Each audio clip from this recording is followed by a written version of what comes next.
ನಮಸ್ಕಾರ. ಸದಾನಂದ ಭಾವನೆ ಯೂಟ್ಯೂಬ್ ವಾಹಿನಿಗೆ ಸ್ವಾಗತ ಸುಸ್ವಾಗತ. ಸಮಾಜ ಕಲ್ಯಾಣ ಇಲಾಖೆಯಲ್ಲಿ ಏನು ನಡೀತಾ ಇದೆ?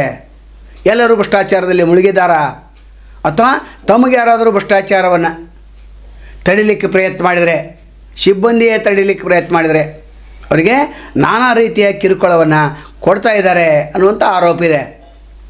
ಏನು 10ನೇ ಸಮಾಜ ಕಲ್ಯಾಣ ಇಲಾಖೆ ಏನು ಗ್ರೇಡ್ 1 ಅದು 16 ಬಂದು ಕೂತಿದ್ದಾರೆ. ಅನೇಕ ವರ್ಷದಿಂದ ಇಲ್ಲಿದ್ದಾರೆ.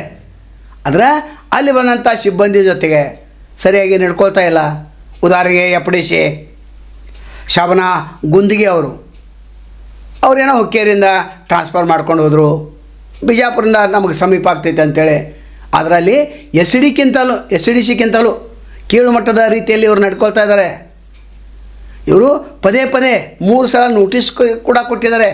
ನೀವು ಸರಿಯಾಗಿ ಕೆಲಸ ಮಾಡೋಂಗಿಲ್ಲ, ಸರಿಯಾಗಿ ಕೆಲಸ ಮಾಡೋಕ್ಕಿಲ್ಲ ಅಂತ.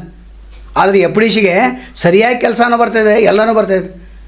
ಆದರೆ ಏನಾದರೂ ಒಂದು ನೆಪ ಹೇಳಿ ಇವರನ್ನು ದೂರ ಇಡ್ತಾ ಇದ್ದಾರೆ. ಎಸ್ ಡಿ ಸಿ ಏನು ಕುರ್ಚಿ ಮೇಲೆ ಕೂಡುವಂಥ ಲಾಯ್ಕಿಲ್ಲ, ಅವ್ರನ್ನ ತಂದು ಕೂಡಿಸ್ತಾ ಇದ್ದಾರೆ. ಅಡುಗೆ ಸಿಬ್ಬಂದಿ, ವಾರ್ಡನ್ಗಳು ಅಲ್ಲಿ ದೇಖರೇಖೆ ಮಾಡ್ತಾಯಿದ್ದಾರೆ. ಅಂದರೆ ಕೊಡೋದು ತೆಗೆದುಕೊಳ್ಳುವಂಥ ಒಂದು ದಂಧೆಯಲ್ಲಿ ಅವರು ತೊಡಗಿದ್ದಾರೆ.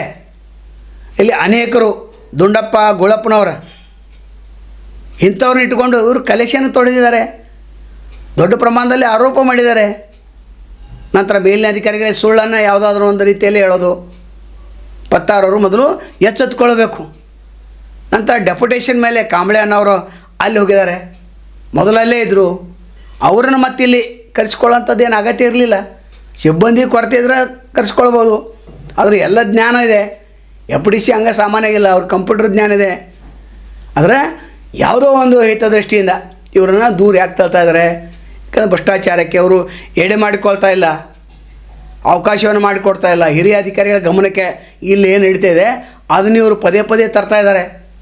ಇನ್ನು ಕಲೆಕ್ಷನ್ಗಾಗಿ ಕೆಲವೊಂದು ಸಿಬ್ಬಂದಿಗಳನ್ನು ಇವರು ಇಟ್ಕೊಂಡಿದ್ದಾರೆ. ಹೀಗಾಗಿ ಇಲ್ಲಿ ಎಫ್ಡಿಸಿಗೆ ಅನ್ಯಾಯ ಆಗ್ತಾಯಿದೆ. ಅದರಲ್ಲಿ ಲಕ್ಷ್ಮಣ ಸವದಿ ಅವರಿಗೆ ಕೂಡ ವಿರೋಧವನ್ನು ಹೇಳ್ತಾ ಇದ್ದಾರೆ ಪತ್ತಾರವರು. ಸರ್ ಸರಿಯಾಗಿ ಕೆಲಸ ಮಾಡುತ್ತಿಲ್ಲ ಅಂಥೇಳಿ.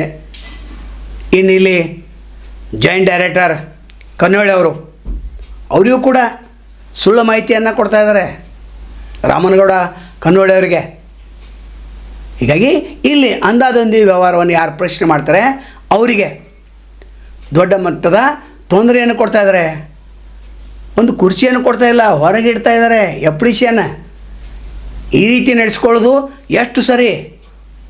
ಪತ್ತಾರವರು ಇದನ್ನು ಗಮನಿಸಬೇಕು. ಬೇಗನೆ ಸರಿಪಡಿಸದೆ ಹೋದರೆ ಅಲ್ಲಿ ದೊಡ್ಡ ಅನಾಹುತ ನಿಮಗಾಗಿ ಕಾಯ್ದಿದೆ. ನಿಮ್ಮನ್ನು ಮತ್ತು ವರ್ಗಾವಣೆ ಮಾಡಬೇಕಾಗ್ತದೆ. ಏನೋ ಈಗ ಶಾಸಕನ ಹಿಡ್ಕೊಂಡಲ್ಲಿದ್ದಾರೆ, ಮಂತ್ರಿಯನ್ನು ಹಿಡ್ಕೊಂಡಲ್ಲಿದ್ದಾರೆ.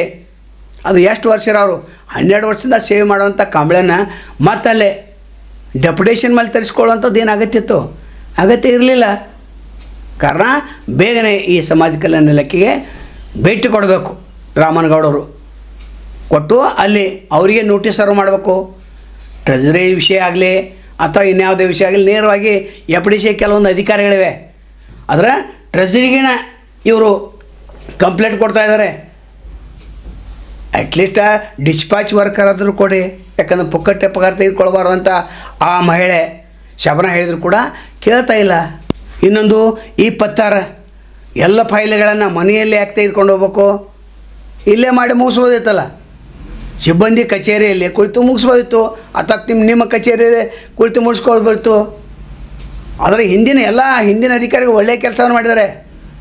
ಪತ್ತಾರವರು ಮನೆಗೆ ಯಾಕೆ ಫೈಲನ್ನು ತೆಗೆದುಕೊಂಡು ಹೋಗ್ತಾ ಇದ್ದಾರೆ? ಜಾಯಿಂಟ್ ಡೈರೆಕ್ಟರ್ ಹೋಗಲಿ, ಯಾಕಂದರೆ ಕೆಲಸದ ಒತ್ತಡ ಇರ್ತೈತೆ. ಅದು ನಿಮಗೇನು ಕೆಲಸದ ಒತ್ತಡ?